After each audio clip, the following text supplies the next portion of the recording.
Jiva Goswami Pad, on this verse 32, 10th canto, he makes a special note of commenting on the word vibram and pramad.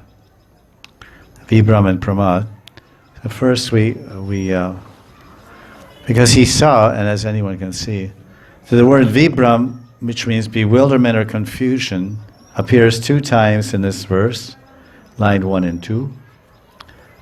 And in Prem Vribam, this is Jiva Goswami's, in the bewilderment due to pure love of Krishna. And Prem Vribam, means the complete bewilderment due to intense love for Radha and Krishna.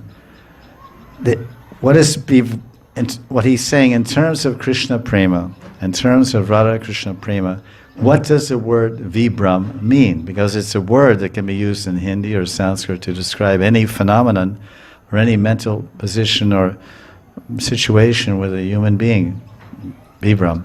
But in terms of Krishna Prem, it's called Prem Vichar, or consideration of Prema Tattva. Similar meaning. Vibram in relation to the gopis means instability of mental functions due to amorous love.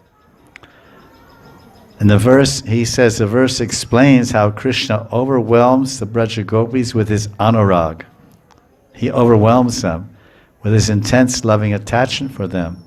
His movements, gati, his amorous activities, vihara, his charming talks, mana ramalapa, his smiling glances, smita ikshita, and his sweetly moving eyebrows.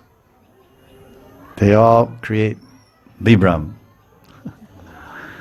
So that's Jiva Goswami. We mentioned some of these points in our introduction.